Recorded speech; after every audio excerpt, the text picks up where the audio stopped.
We got another comic book before we get to the stores and stuff, and this is something that I've actually read.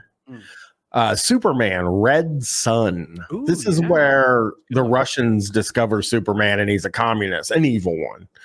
And instead of being American, right? Like, that's what it is. He's got a hammer and sickle on his chest. Yeah, that's it. It's kind of a what if story. DC does a lot of these where they give you have the familiar superhero, but they they give you a little twist on the origin. What if this happened? What if that happened? So in this one, very famous, very good book, Superman, instead of landing in Smallville, Indiana, lands in communist Russia, and then there's like kind of different versions of all the superheroes, and it's a Cold War. So is story. he a bad guy? Is he a bad guy then?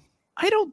It's not. It's been a while since I've read it. I don't know if he turned. I think he remains good, but Okay. Don't quote me on that. It's been a while. But just has different like sort of express. I read it a long time ago. Just depending on what year that was, it would be hard to believe that they would have a communist Russian character be the hero in it if it was written by Americans, but I think this is the 90s. I think this came out. I think there's maybe a little more nuance there, but again, I haven't read it in a while. So this guy goes, Kyle says, not in depth at all. So I like Superman and I like history. I love the Tom Clancy books, but I never have been into comic books before. I thought I would give it a try with this one. I looked at I'm sorry.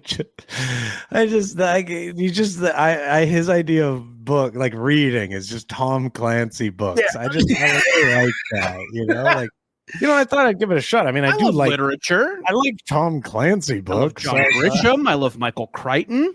Does his history is all of his history knowledge based off of Tom Clancy books? Tom Clancy books they're fiction. They're not. Well, like sometimes are they? They're based on something, but I think sometimes they're fully fictitious. So yeah, you should not be getting your history from them. I don't think. I agree, but I think that's probably where he gets his history. Is my guess, because when a guy says I like history, a lot of time it's that or the History Channel, which they don't even show no dang. A lot of the times they're like, it turns out they're just a racist guy. That's also true. Like Anthony Gumi is like, I'm really into the History Channel, and it's like, oh, okay, yeah. He goes, I looked up best Superman comic books of all time, and this popped up. I guess I'm just not into how ridiculous it gets towards the end. Out of the 3 parts, the first part was the only one that had some interest out of me.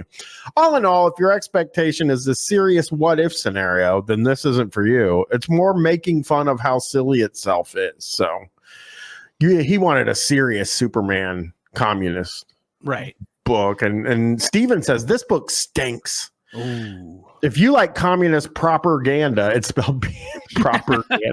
That's a flub.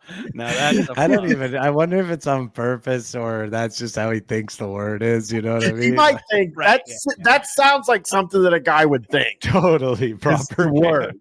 He probably uses it that way. Yeah, it's like Stoner older brother said it to him, and he just never read it on a page. And he just assumed it's like the root proper that somehow is involved in it. It's like propaganda.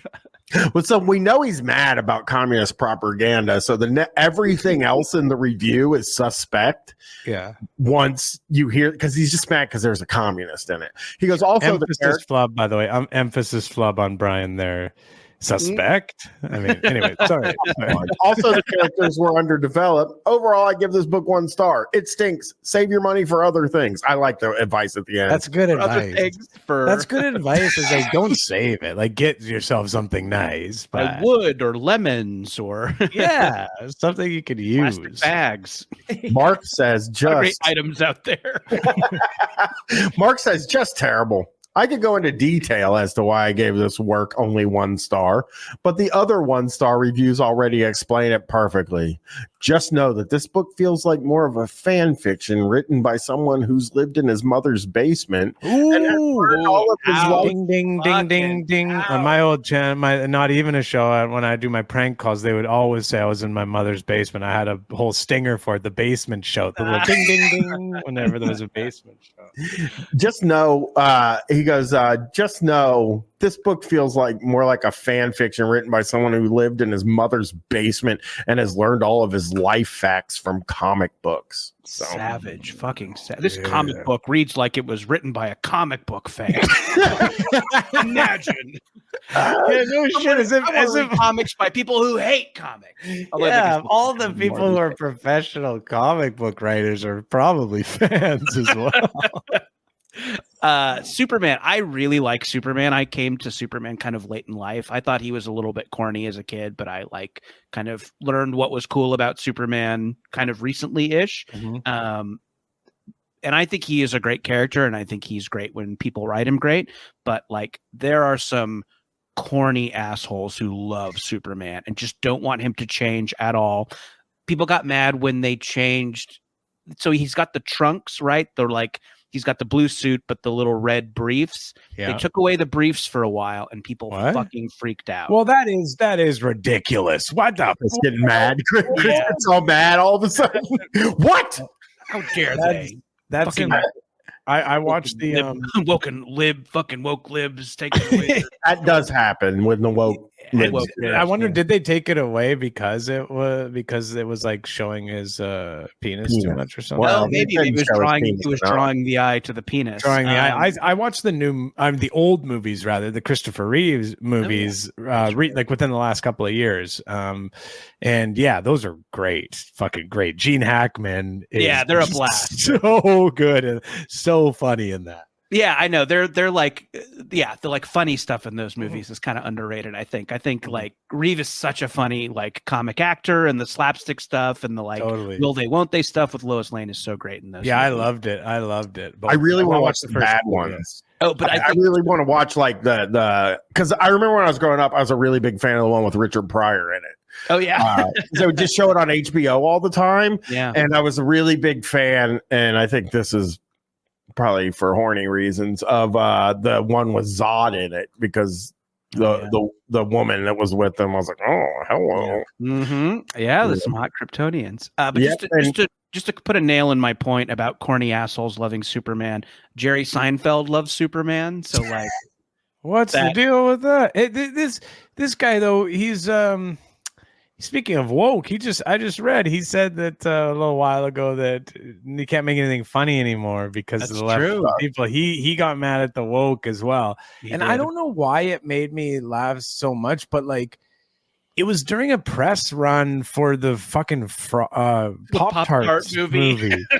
Something about that just really, really made me laugh when I read that he's here. The next sentence was he's speaking to him in promotion of his Netflix movie Frosted, about the origin story of Pop-Tarts. Yeah. And it's Jerry, they let you make a Pop-Tart movie where Hugh Grant dresses up as Tony the Tiger. Everything's fine. Everything's fine. The idea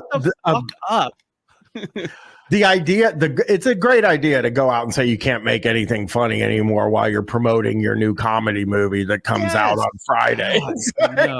Man, they wouldn't let you make it funny. That's unfortunate. Your show where you drive around with Jim Carrey and get coffee and just fucking chat while people film it in your Edsel or whatever. Yeah, you never. There's a funny article I saw. It's all the jokes that Jerry Seinfeld couldn't tell today, and it was just all these fucking his horrible milk toast, nothing non-offensive jokes.